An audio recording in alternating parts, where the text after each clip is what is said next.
The night sea had always belonged to Japanese destroyers, long before radar became common, long before the Americans learned to fight effectively in darkness. Japanese naval doctrine was built around speed, surprise, and silence. Destroyer captains trusted the Black Ocean the way infantry trusted a trench. At night, they believed no enemy could track them, no submarine could aim precisely, and no attack could come without warning. For years, this belief kept Japanese convoys moving. Destroyers ran ahead of merchant ships, weaving through darkness, changing course unpredictably, trusting that any American submarine attempting an attack would have to fire blindly. Torpedoes, after all, left wakes. They made noise. They betrayed their presence. Japanese lookouts were trained to spot them, trained to react, trained to turn hard and outrun the threat. And for a long time, it worked. American submariners fired spread after spread, only to watch Japanese destroyers twist away at the last second. Torpedoes passed harmlessly astern, depth charges followed, crews learned frustration, patrol reports filled with the same line written again and again. Enemy destroyer evaded torpedo spread. But somewhere beneath the surface, something began to change. Not louder weapons, not faster torpedoes, not more aggressive attacks. Silence. The change did not come from admirals or doctrine manuals. It came from a handful of submarine captains and fire control officers who noticed a pattern no one else had focused on. Japanese destroyers were not dodging torpedoes because they were faster or smarter. They were dodging them because they could see them. The white wake. The moment a torpedo entered the water at speed, its propellers churned bubbles to the surface. At night, under moonlight or starlight, those wakes glowed faintly, just enough for trained eyes. Japanese lookouts watched the water constantly. The instant a wake appeared, the destroyer turned toward it or away from it, spoiling the firing solution. So the Americans stopped trying to be fast. They stopped trying to be obvious. They began experimenting with something radical. What if the torpedoes didn't announce themselves at all? The first test of what would later be called the silent spread was not dramatic. There was no explosion, no sinking ship, no immediate proof that it worked. In fact, the first submarine crew involved almost thought the idea had failed. But the Japanese destroyer never turned. It sailed straight ahead, because it saw nothing. The submarine lay deep beneath the surface, engines barely ticking over. Above it, the Japanese destroyer passed from port to starboard, its hull cutting through calm water. The range was perfect. The angle was perfect. Normally, this was the moment when the Japanese would spot the wakes and react. Instead, the American commander whispered a single order. Fire slow spread. The torpedoes left the tubes not at full speed, but at reduced revolutions. Their propellers turned gently. The pressure disturbance was smaller. The bubble trail collapsed before reaching the surface. No wake. No visible sign. The torpedoes slid through the water like shadows. On the destroyer's bridge, the Japanese captain stood with binoculars pressed to his eyes, scanning the sea ahead. The night was calm, too calm. He trusted calm nights. They made enemy submarines easier to detect. He saw nothing. No flashes. No wakes. No danger. Seconds later, the first torpedo struck. The explosion tore into the destroyer's forward section, lifting the bow violently out of the water. Men were thrown from their feet. Instruments shattered. Steam and smoke erupted into the night. The captain barely had time to register what had happened before a second torpedo slammed into the engine room. The destroyer's lights went out instantly. On the submarine below, the crew listened in stunned silence as the hydrophones erupted with noise. Metal tearing, bulkheads collapsing, screams carried through the hull like distant echoes. The destroyer was not maneuvering. It was dying. The submarine captain did not cheer. He did not speak. He simply stared at the plotting table, realizing something profound had just happened. For the first time, a Japanese destroyer had been hit without ever knowing it was under attack. That realization spread quietly through the US submarine force. Not through official channels at first, through whispers, through wardroom conversations, through handwritten notes passed between captains at forward bases. They began refining the idea, adjusting torpedo speeds, altering firing intervals, changing angles. The silent spread was born not as a weapon, but as a philosophy. If the enemy relied on reaction, remove the stimulus. If the enemy dodged what it could see, show it nothing. If the enemy trusted the night, turn the night against them. Japanese destroyer crews, meanwhile, were struggling to understand what was happening. Reports began arriving at fleet headquarters describing attacks that made no sense. Destroyers were being struck without warning. No torpedo wakes were observed. No evasive maneuvers were attempted because none seemed necessary until the explosions came. Some officers blamed crew inattention. Others suspected mechanical failure. A few whispered about new American torpedoes, but no one could explain how they were different. The sea itself seemed to betray them. One Japanese destroyer escorting a convoy through rough weather was hit amidships without a single lookout reporting danger. Survivors later insisted there had been no visible wake, no telltale disturbance. The torpedo appeared to come from nowhere. Another destroyer was struck while zigzagging aggressively, a maneuver designed specifically to defeat submarine attacks. The torpedo hit anyway, slipping into the one gap the destroyer's pattern created. The Americans were no longer reacting to Japanese movement. They were predicting it. The silent spread did not rely on a single torpedo. It relied on multiple slow-running torpedoes fired at slightly different bearings, spaced just far enough apart to cover every likely evasive turn. Japanese destroyers, trained to dodge fast torpedoes, made sharp turns that now led them into another unseen weapon. Turn left, impact. Turn right, impact. Maintain course, impact. There was no correct answer. Japanese captains found themselves facing a nightmare scenario. The very maneuvers drilled into them for years were now killing them faster. Some destroyers attempted radical speed changes.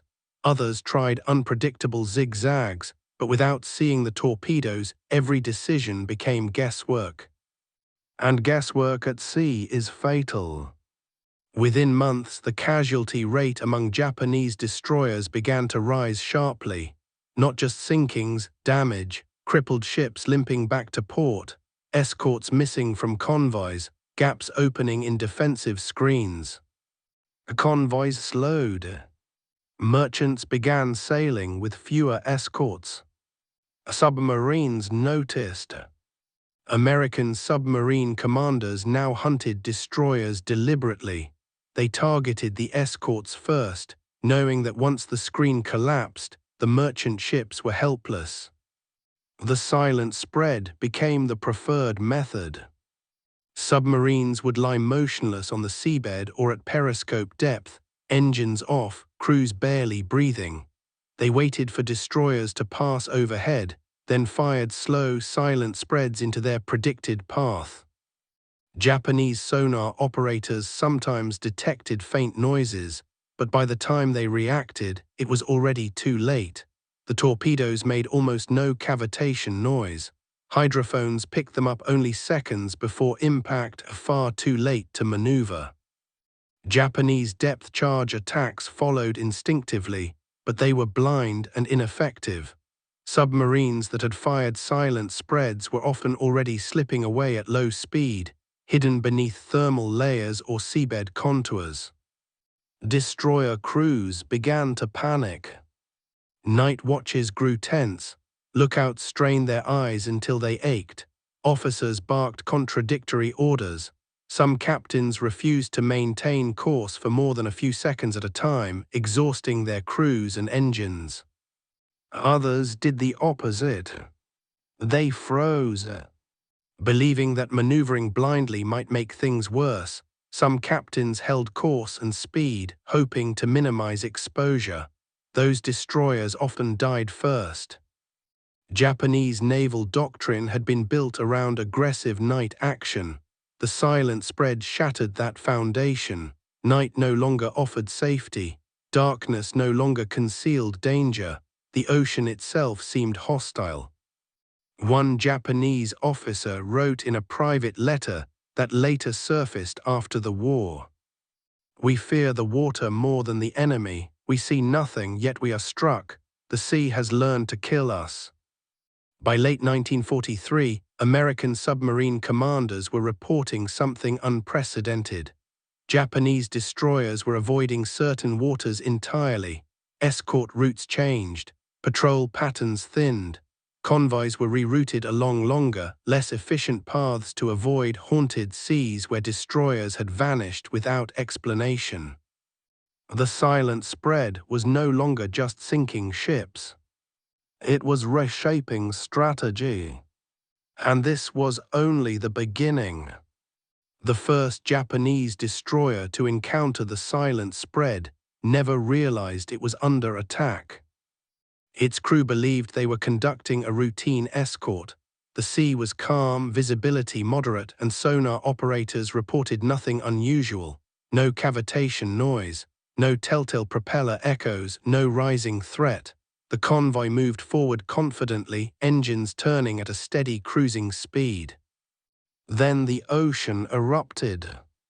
A violent explosion tore open the destroyer's forward section, ripping steel plates outward like paper.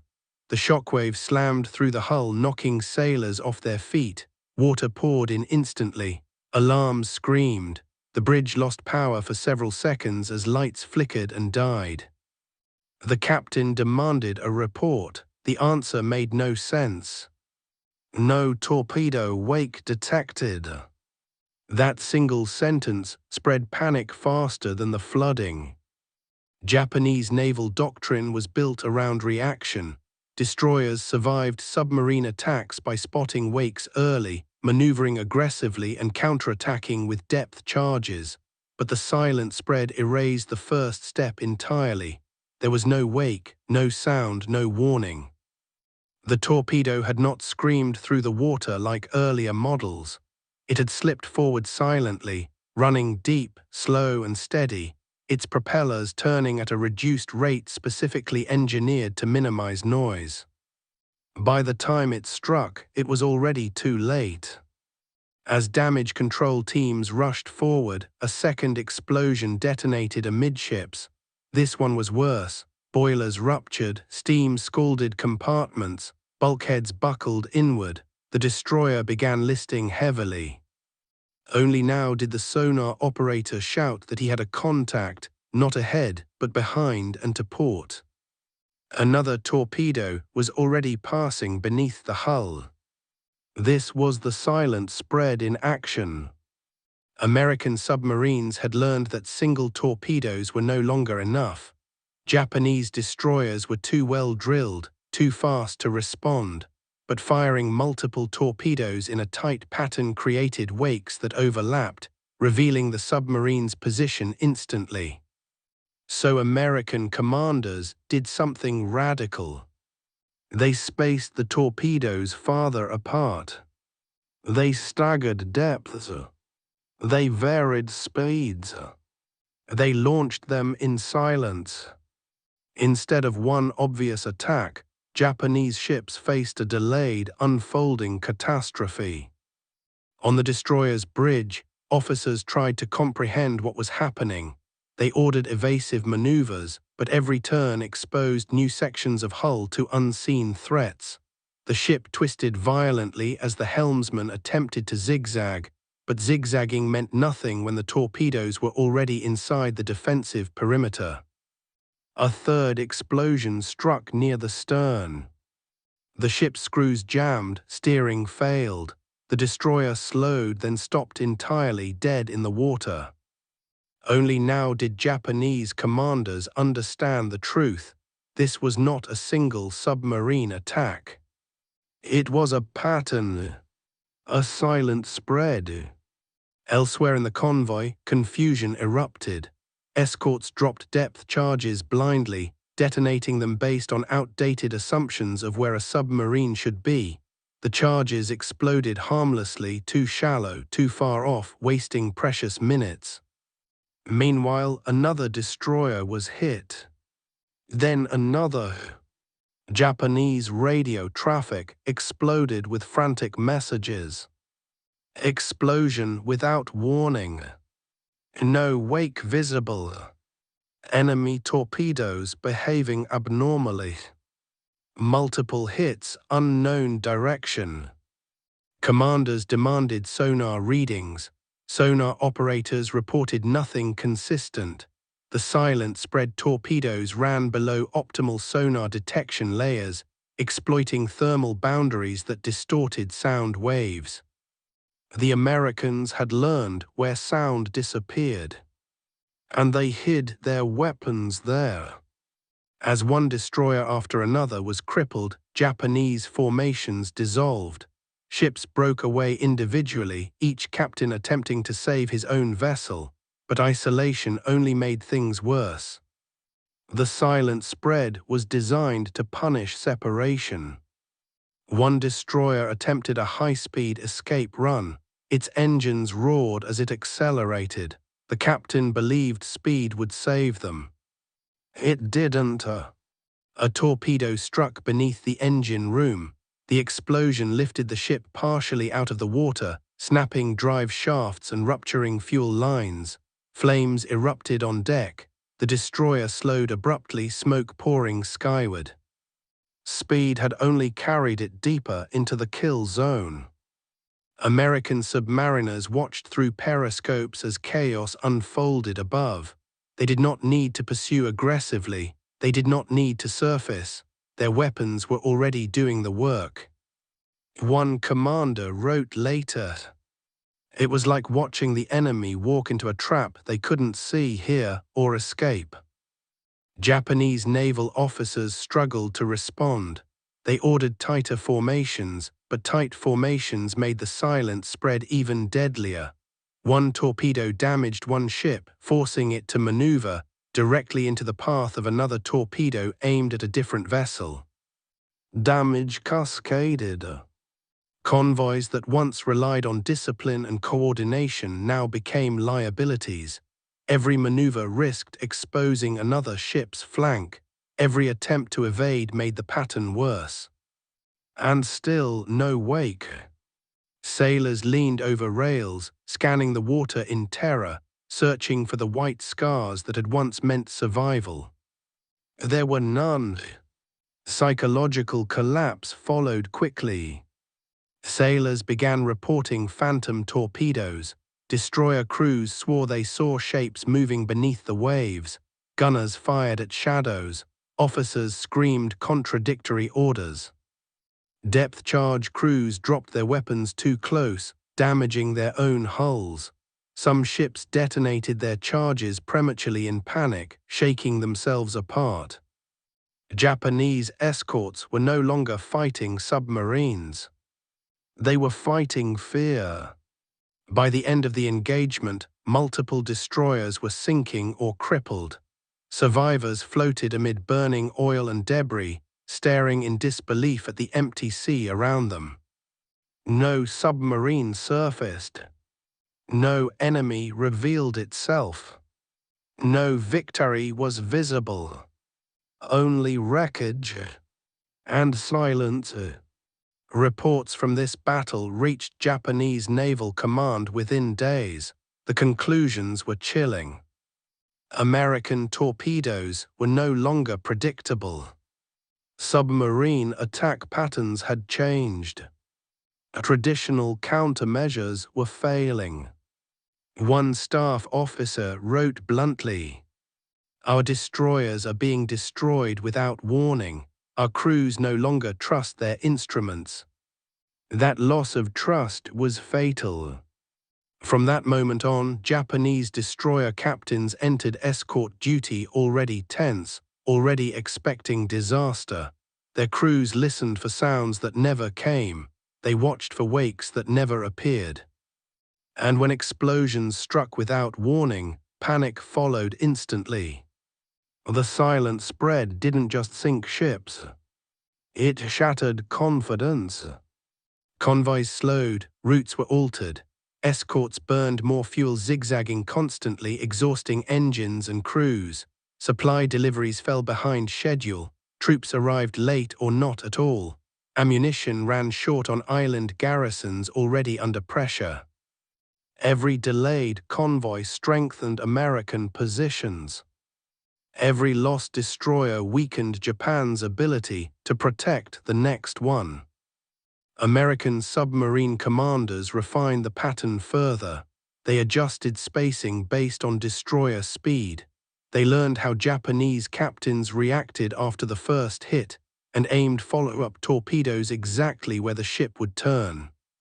It became a science. Fire one torpedo to force a maneuver. Fire the next where the maneuver must go. Fire the third where panic would carry them. And always silence. Japanese naval intelligence attempted to identify the change.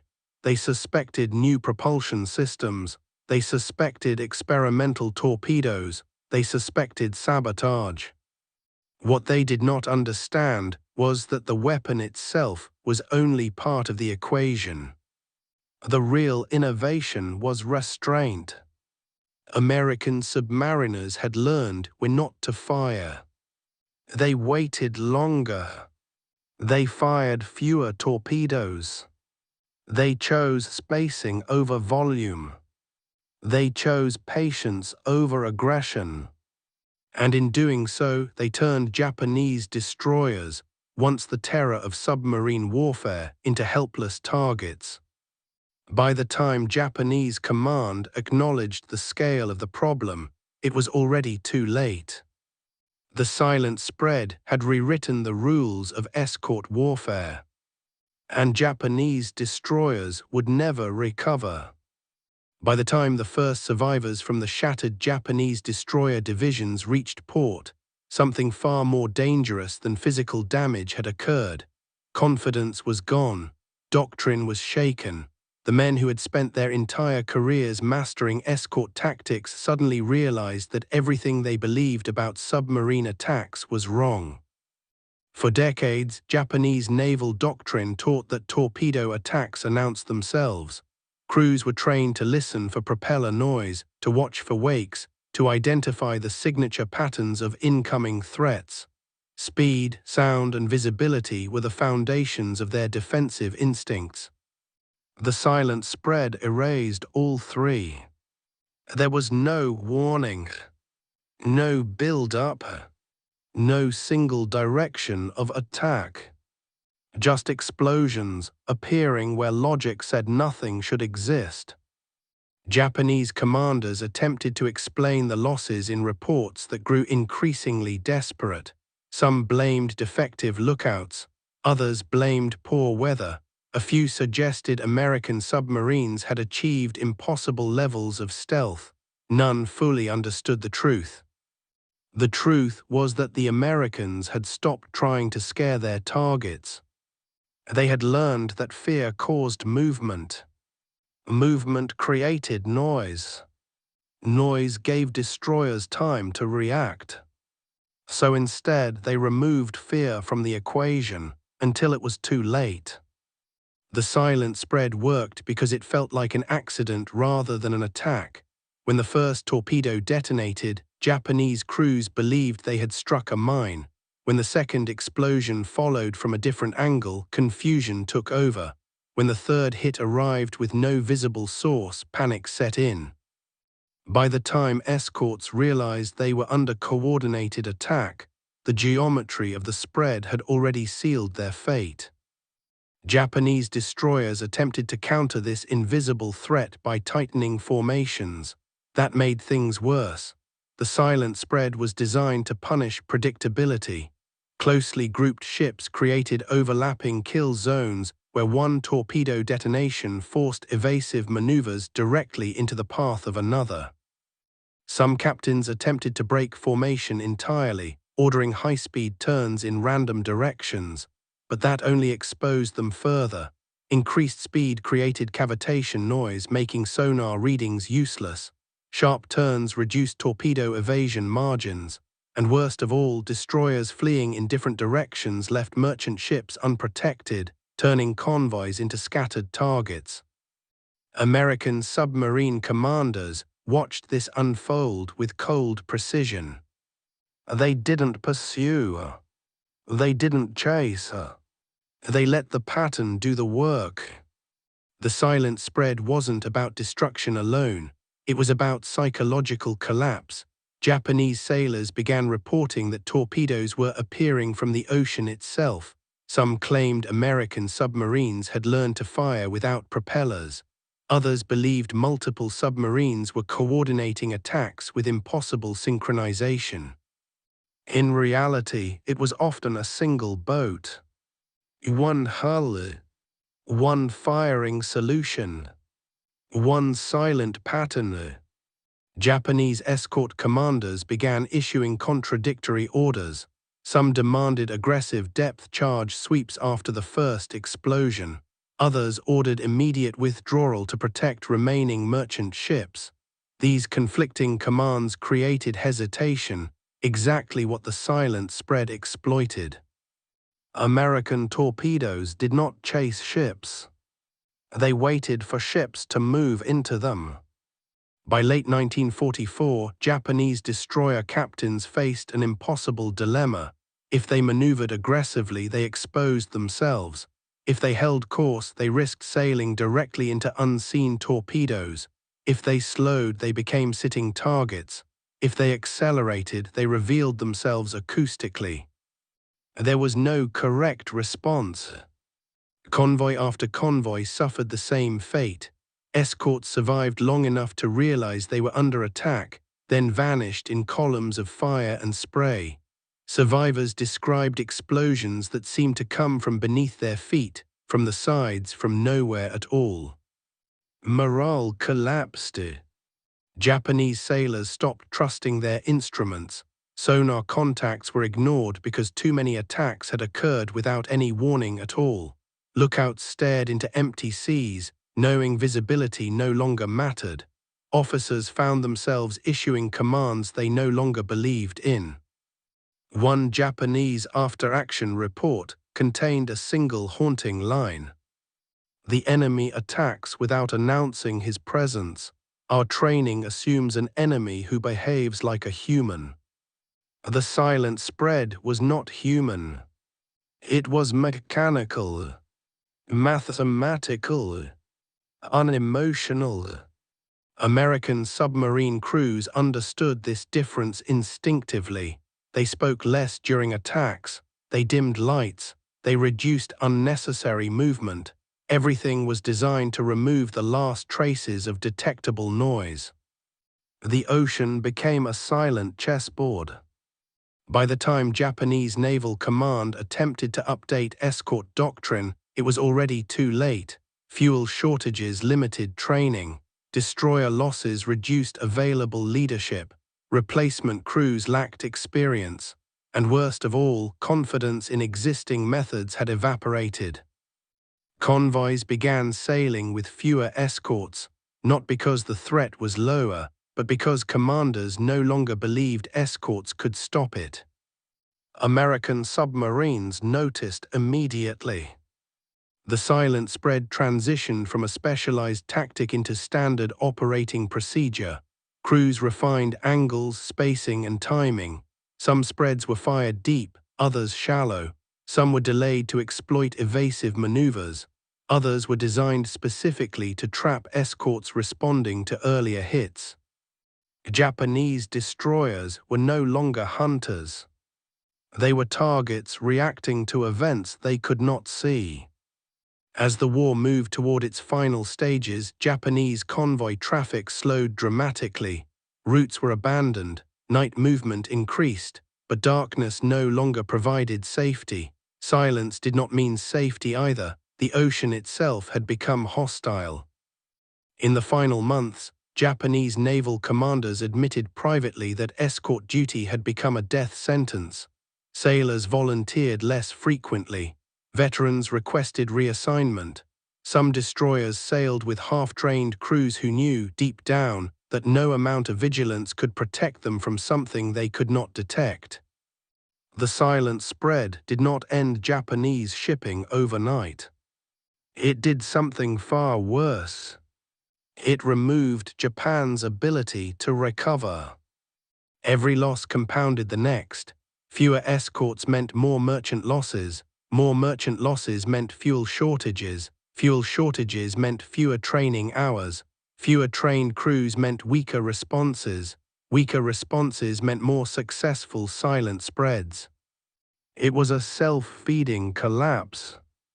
American submarines didn't need to win every engagement. They only needed to apply pressure consistently.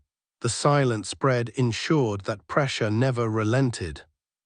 When the war ended, Japanese naval analysts reviewing the wreckage reached a grim conclusion.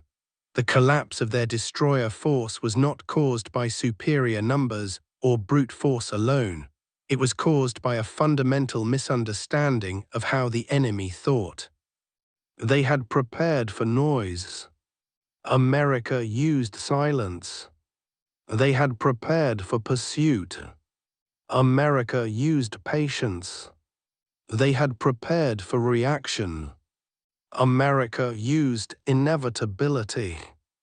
The silent spread was never loud, never dramatic, never obvious. And that was why it worked. Japanese destroyers did not fall because they were weak. They collapsed because the ocean itself had turned against them.